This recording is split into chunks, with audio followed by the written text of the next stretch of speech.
A aldeia de Arcozelo, antes de ser um espaço das artes, já considerado o maior complexo cultural da América Latina, carrega atrás de seus muros parte da história do Brasil colônia e imperial.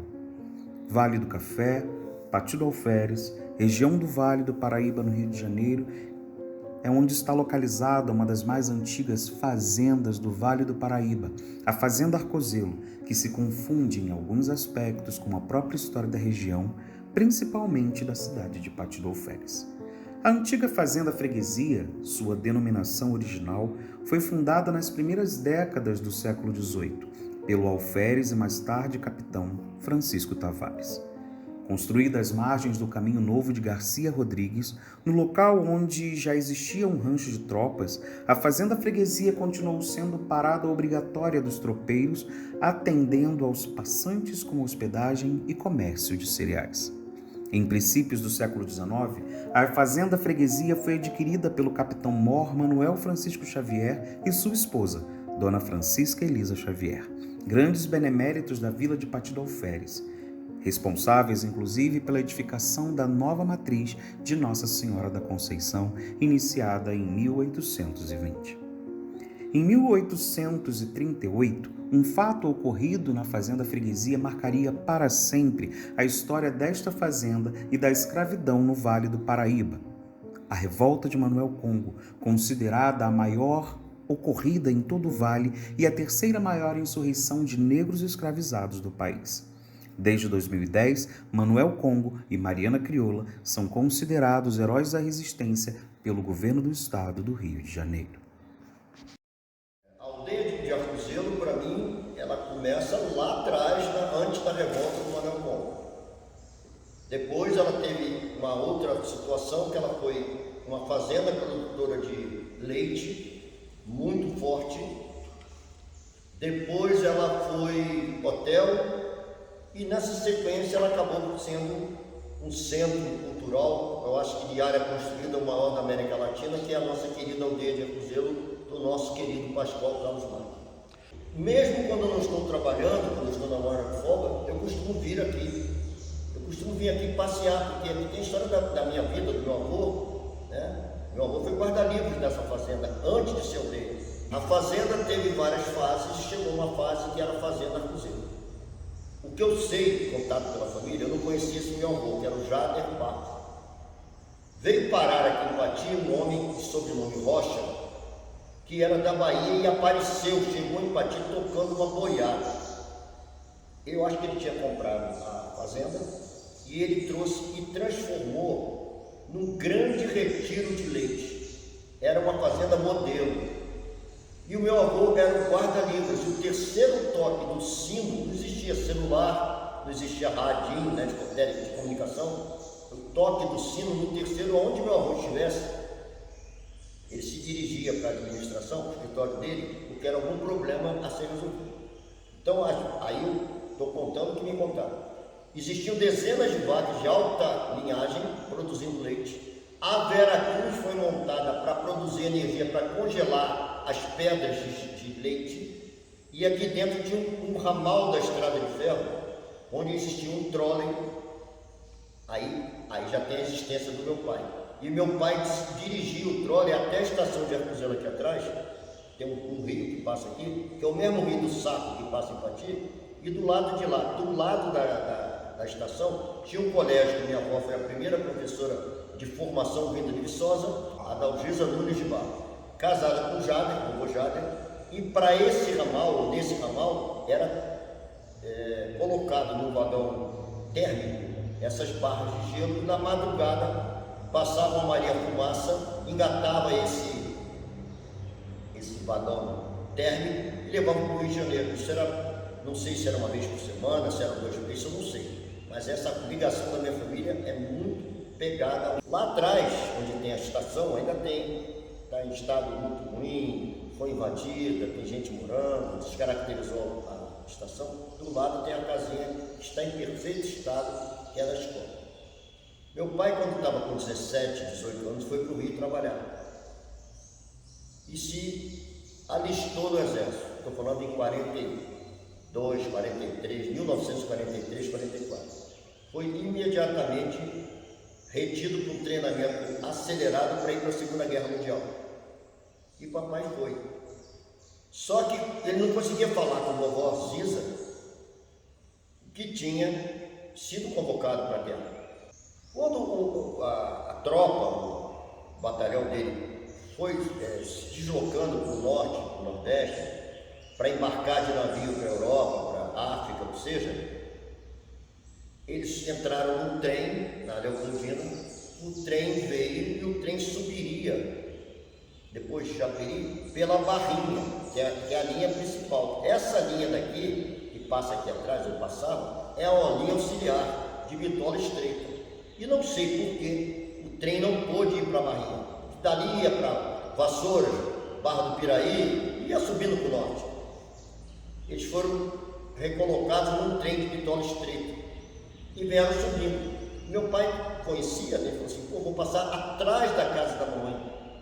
Aí ele conseguiu escrever um bilhete, botou numa garrafa e, ao passar, toda a população de Arcosão, que devia ser umas 30 pessoas, todos assustados no trem, em direção contrária, porque o trem que pegava o leite aqui, ele vinha de Paraíba do Sul, e esse trem estava ao contrário, e apitando. Mas não é possível falar em aldeia de Arcozelo sem falar escreveu um bilhete, Pascoal amarrou uma Carlos. garrafa e jogou na varanda da vovó. Filho dos italianos Nicolau Carlos Magno e Filomena Campanella Carlos Magno, Pascoal nasceu no Catete, na cidade do Rio de Janeiro, em 13 de janeiro de 1906. Pascoal foi poeta, romancista, crítico, produtor, animador, vereador pelo Distrito Federal, chefe de gabinete no governo de Juscelino Kubitschek, diplomata de carreira, mas teve como grande paixão as artes, em especial a literatura e o teatro. Pascoal também é responsável pela criação do Teatro do Estudante do Brasil, que revelaria nomes de grande relevância para o cenário artístico brasileiro das últimas 5 décadas. Pascoal, considerado o embaixador da cultura, é o eterno estudante brasileiro e, juntamente com os estudantes de diversas regiões do Brasil, promoveu diversos festivais de teatro, caravana e barca da cultura e seu grande sonho e esperança de repercussão internacional, a aldeia de Arcozelo.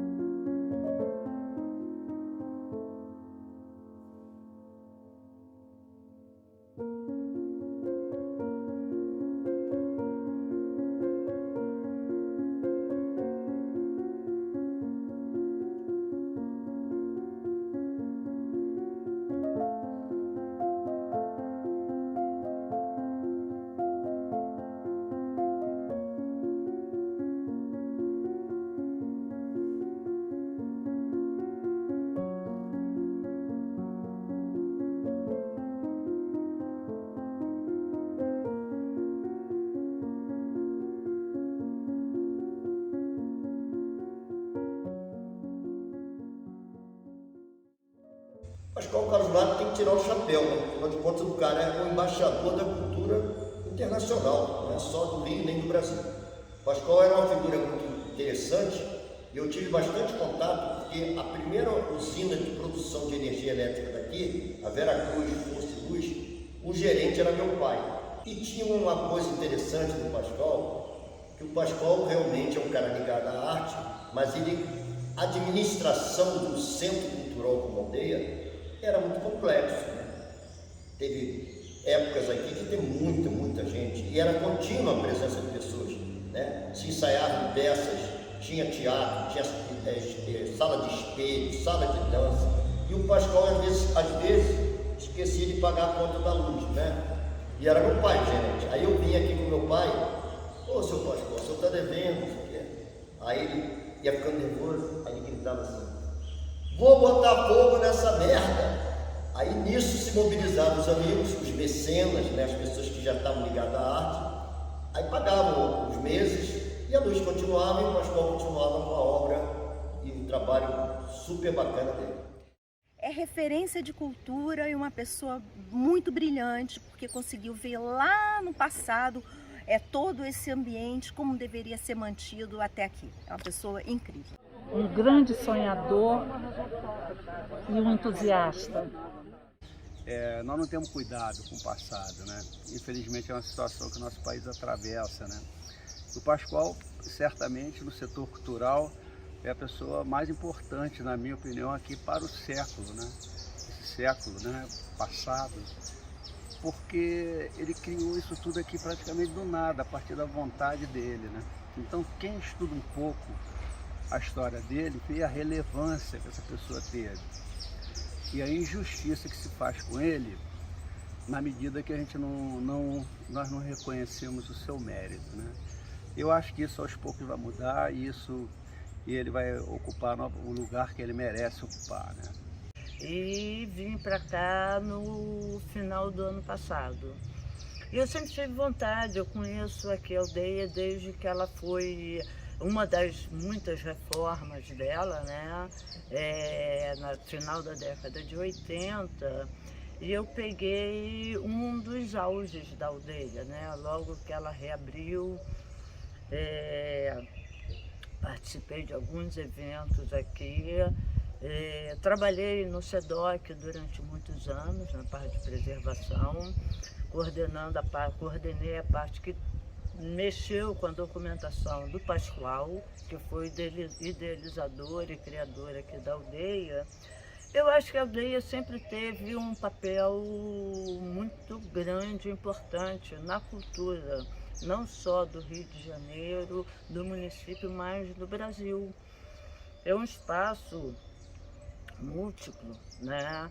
É um espaço que pode... A cultura e a arte se cruzam, né? Dos mais diversos segmentos. Você tem milhares de possibilidades de eventos, de realizações, do fazer artístico, né?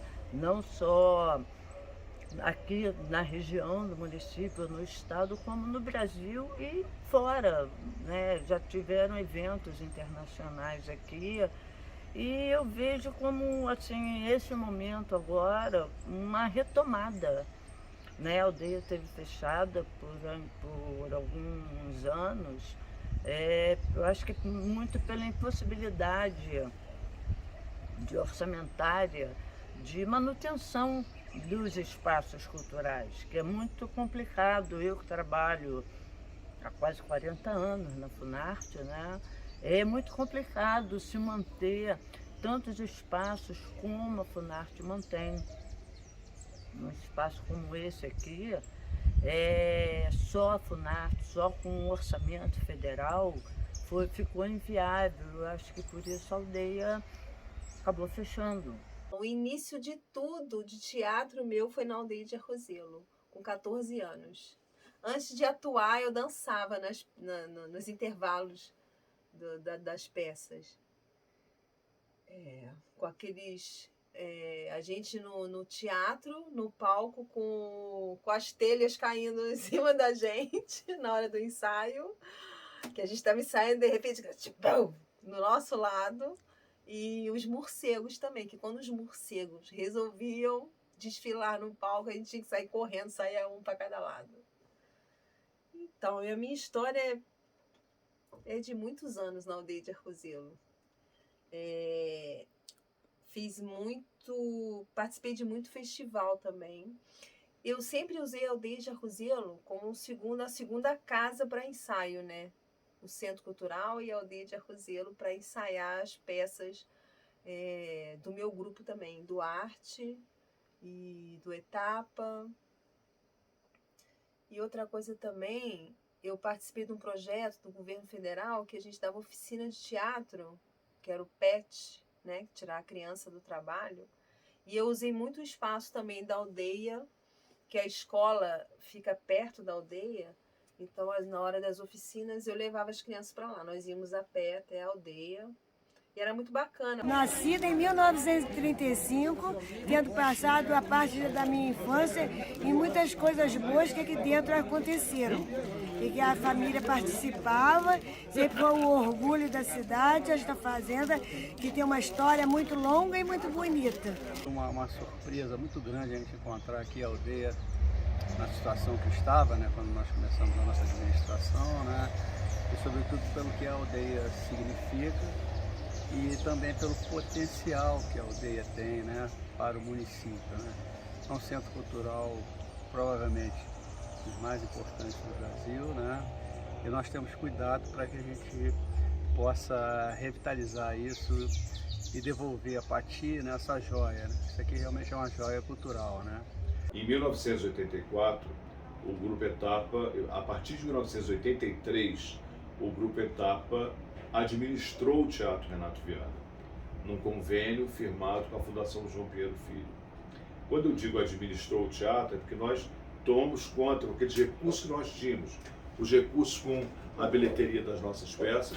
Eu me lembro, inclusive, na época nós fizemos uma adaptação do Inspetor-Geral de Gogol, em 83, e nós recuperamos o teatro, nós fizemos uma pequena reforma, colocamos uma cortina, dentro dos nossos recursos. Os refletores da aldeia eram do Grupo Etapa, tanto que depois, quando o processo judicial estava em andamento, nós tivemos que conseguir um alvará de autorização pelo juiz da época, Dr. Paulo Nader, que autorizasse que nós retirássemos da aldeia o nosso material, porque nós tínhamos que montar um outro espaço aqui fora, porque nós não tínhamos lugar para apresentar. A aldeia desabou, nós estávamos sem espaço. Nosso grupo, Etapa, vai completar em 2024 50 anos. Porque apesar desses 50 anos, a história do Etapa com a aldeia teve início exatamente depois do falecimento de Pascoal, em 1980. A memória que a gente tem da visita quando ele vivo, ainda lá da década de 70, num dos festivais que ele realizou, 1975, se não me falha a memória, ou 76, que foi uma peça, O Anel das Sete Maravilhas. É a lembrança que eu tenho da aldeia, nos festivais e com o Pascoal, sentado na cadeira na esquina ali da prefeitura. Como artista, eu vejo de imediato, eu vejo o seguinte: o respeito de Pati Alferes pela cultura e o respeito em cumprir o legado que Pascoal Carlos Magno deixou. Não só para Pati Alferes, mas para todo o Brasil, inclusive internacionalmente, por toda a importância que Pascoal teve em diversos países por quais passou. Então, o Brasil, ele realmente agora, ele vai respeitar e vai conhecer e vai proteger o legado deixado por Pascoal. Se as pessoas tivessem mais fluência, mais constância no saber, dariam naturalmente valor a pessoas como o Pascoal, que lutou, deu a vida dele toda para manter o dele. Muitos alunos meus conheceram a aldeia de Cruzeiro nas minhas oficinas, Deus levar eles para lá, nossos projetos dentro da escola, né, que são os espetáculos que a gente ia para o festival com eles, da gente estrear. A nossa estreia era na aldeia de Arrozelo. Toda a estreia nossa, dos meus alunos lá do CIEP, era na aldeia de Arrozelo.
sinto no anseio o fósforo dos mundos e os meus reinos por versos esmagados.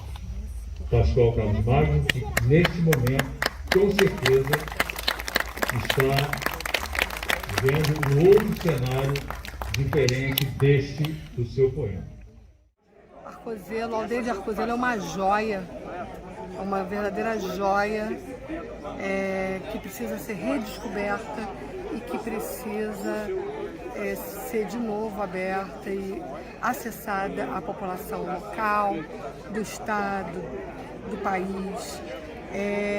Isso aqui é um lugar que respira ainda, apesar dos maus tratos, cultura, arte e educação.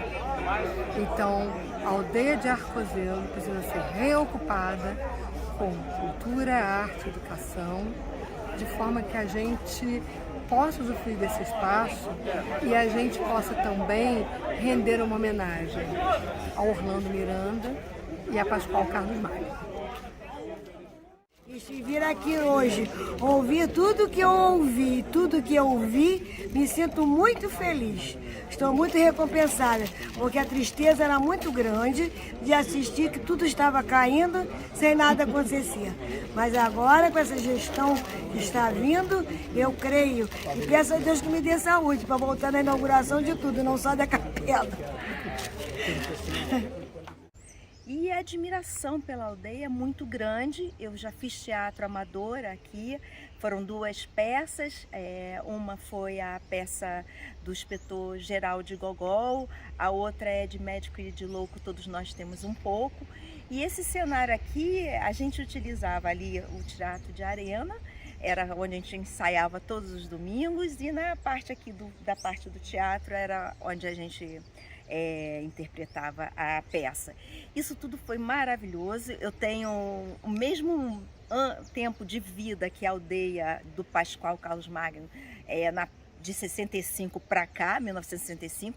Admiro muito esse espaço, acho que ele tem que ser efetivamente restaurado e entregue para a sociedade, porque faz parte da história, não só de Partido Alferes, do entorno, dos municípios do entorno, como também do Brasil. Então é fundamental resgatar a história e manter, além de fazer o resgate, a manutenção contínua para que não tenha, que não fique abandonado e acabe sem ser uma referência como esse grandioso espaço aqui da cultura.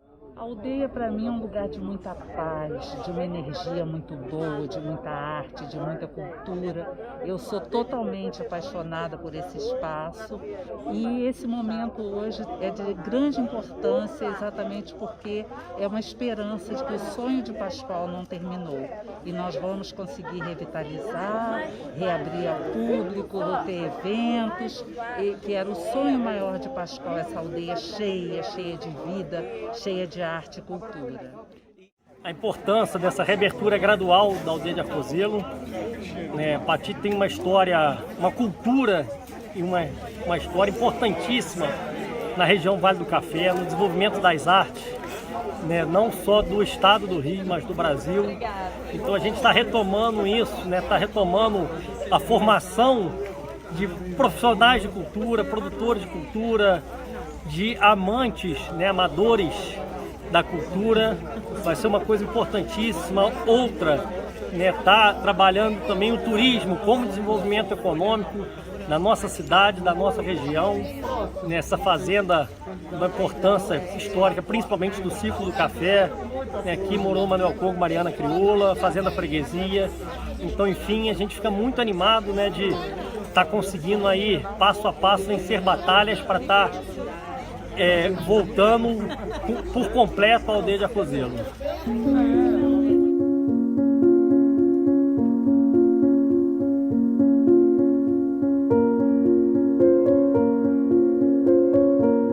A história da aldeia de Arcozelo se confunde muito com a história recente da emancipação do município de Pati, porque foi no final da década de 80 em que a aldeia de Arcozelo iniciou o seu processo de recomeço, reiniciou o seu processo de revitalização com uma reforma que recebeu.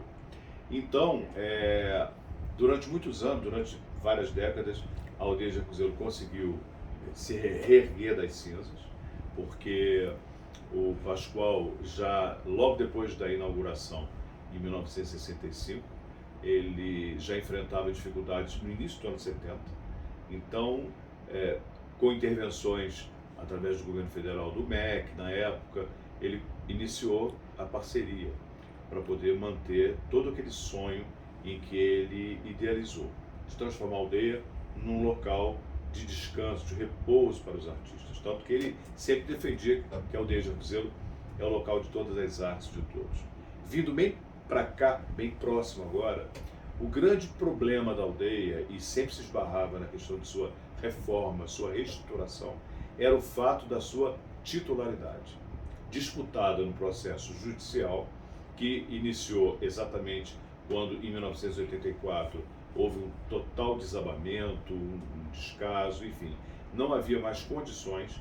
A Curadoria de Fundações do Ministério Público do Estado de Janeiro deflagrou o processo judicial, né, na comarca de Vassouras, para iniciar então a disputa de quem ficaria com o patrimônio, porque rezava o estatuto criado por Pascoal Carlos Magno, que era a Fundação João Pinheiro Filho, rezava o estatuto de que o patrimônio, no caso de dissolução ou extinção, deveria ir para uma entidade congênere. Muitas foram as disputas, o processo passou pela Fundação Pro Memória, o processo passou por uma instituição de juízes, foi administrado por uma promotora de justiça, até que o INACEM, Instituto Nacional de Artes Cênicas, hoje FUNARTE, iniciou o processo então e realiza um seminário nacional de artes cênicas.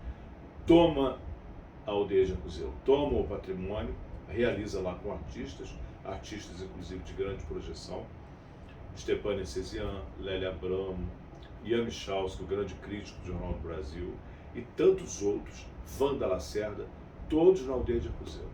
Beth Mendes, dessa recente geração, todos eles fizeram um trabalho magnífico, depoimentos maravilhosos da importância de Pascoal. Pascoal morre em 1980 e aí a aldeia de Jacuzelo ela fica realmente numa ampliação da sua disputa. Então todo esse trabalho realizado de lá para cá, o INACEM, que depois virou o Fundacem, Fundação Nacional de Artes Cênicas, ele começa a administrar a aldeia de Jacuzelo, tem uma administração provisória. E entra em cena então o comandante Martinho Cardoso de Carvalho, que consegue, exatamente no mesmo momento em que é criado o Ministério da Cultura, começa a reforma, a revitalização, que a gente chama de primeira grande reforma da aldeia. Final da década de 80, governo Sarney, ministro da Cultura Celso Furtado, que não tinha nenhum tostão no orçamento, a verba veio do gabinete da Presidência da República e se consegue então fazer a reforma que finalizou na década de 80. Foi quando a aldeia de Jacuzelo, em 1990, reabre as portas, com o apoio então da Prefeitura de Patife do Alferes, que é recém-emancipada, porque o primeiro governo foi em 1989, e em 1990 a gente reabre com a Federação Antiga FETARGE, Federação de Teatro Amador do Rio de Janeiro, hoje FETAERGE, a gente reabre a aldeia de Jacuzelo para o festival da FETAERGE. E de lá para cá foram acontecendo diversos festivais, diversas manifestações culturais, encontros corais, imersões, tantas atividades e apresentações regulares, vários movimentos.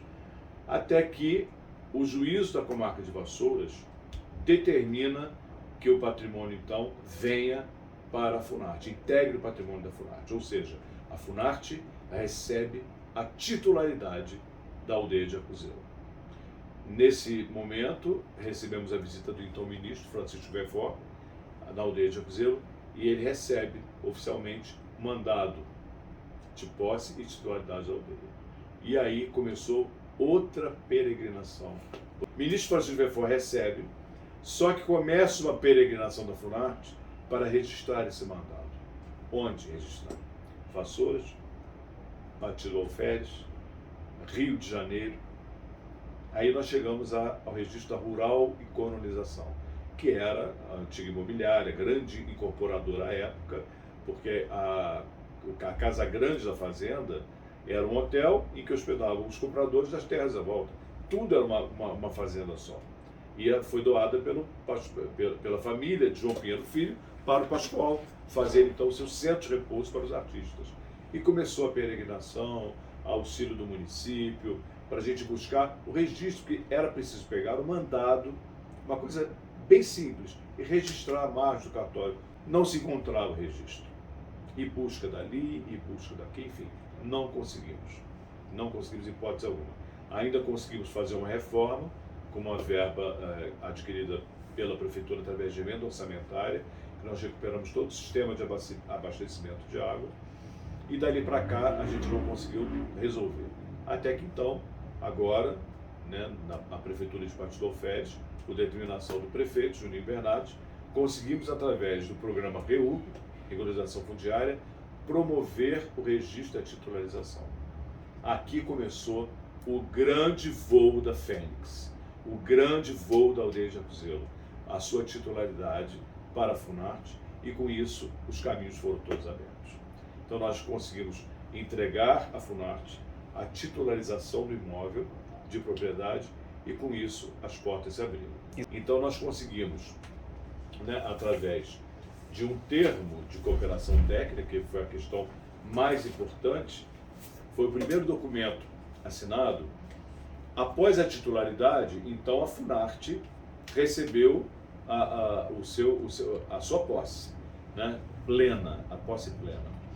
E aí então a Prefeitura celebrou com a Funarte o termo de cooperação técnica, né, que permitiu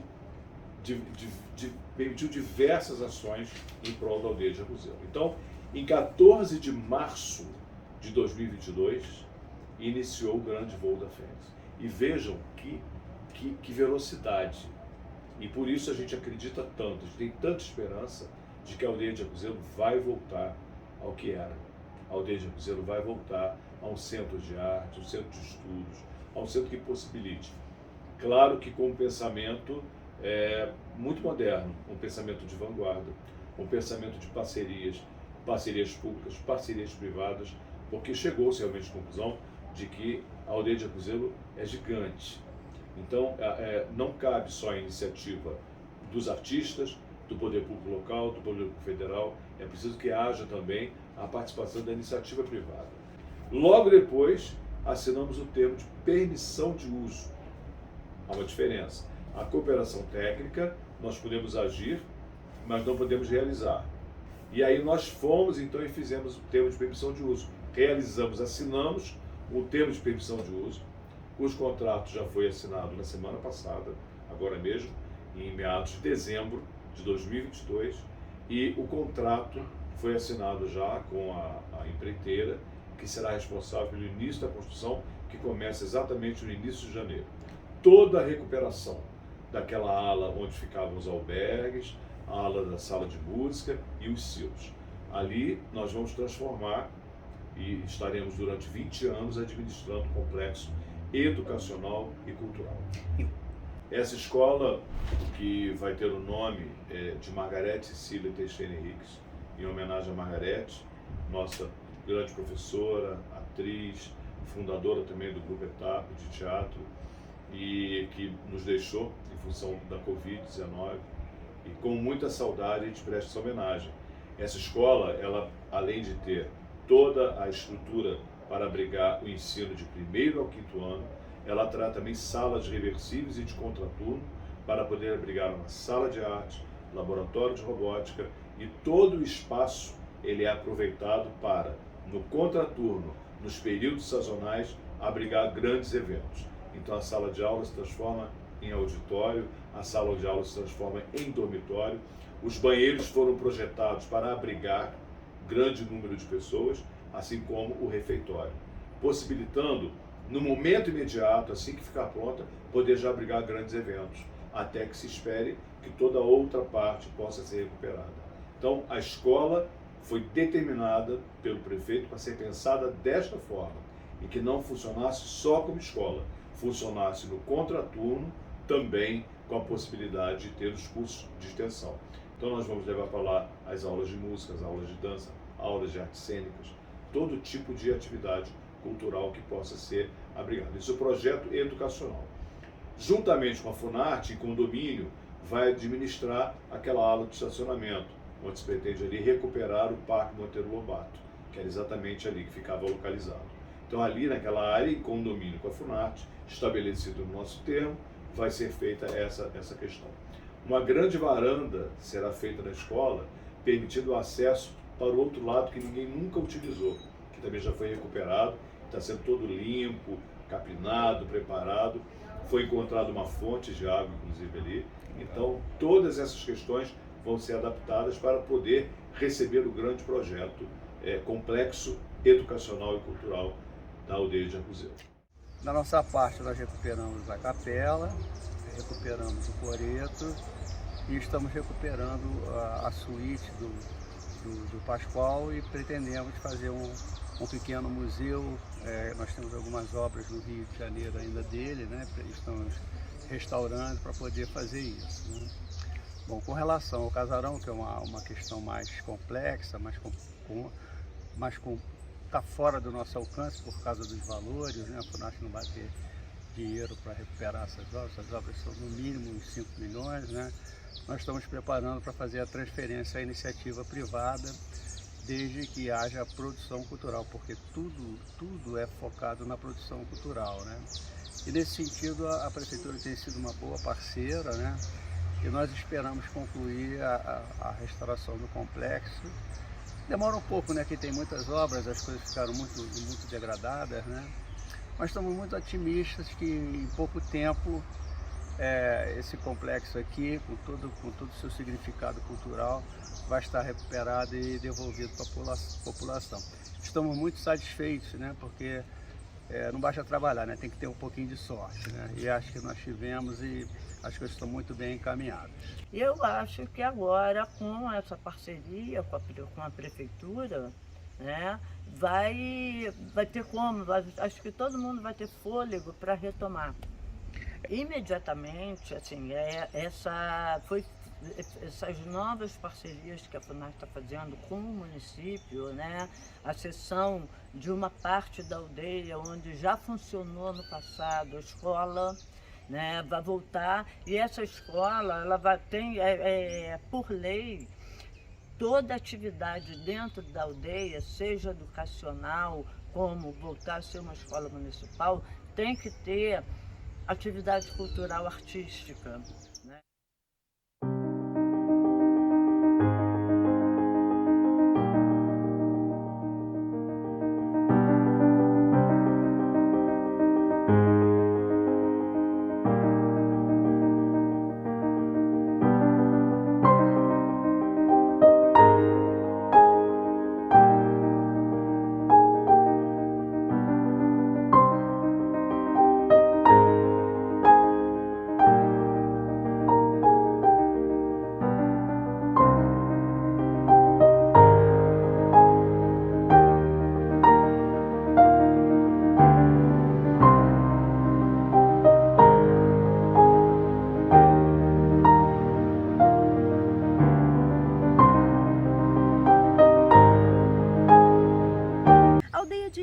É tudo que a gente tem assim de mais grandioso, principalmente aqui na cidade de Pati do Alferes. A luta dele era pela cultura. Ele deu a vida dele, ele se empenhou, ele lutou para deixar esse patrimônio que infelizmente não está muito legal, mas vai ficar. Nós temos que fazer isso ficar legal. Nós temos que cobrar dos responsáveis. Revitalização da aldeia, que seja prioridade colocar a comunidade ali dentro, para fazer oficina de dança, de teatro, de música, para a comunidade se envolver com a arte. Reconstrução, não só da aldeia como o prédio em si, né? Não é a reconstrução física, mas a reconstrução de uma identidade, a reconstrução da arte, respirando de novo aqui na aldeia. Pascoal, ainda não estou acreditando. Eu queria ver a Aldeia de Arcozelo como Pascoal, como ele criou, com a ideia, né, de um espaço cultural, um espaço de arte, que todo mundo tem acesso, e com uma escola de arte mesmo, né? Muito obrigada, Pascoal. Eu diria muito obrigada, Pascoal, muito obrigada mesmo, porque conhecer a Aldeia de Arcozelo foi fantástico. Foi tudo. A Aldeia de Arcozelo é maravilhosa, é linda, é um sonho.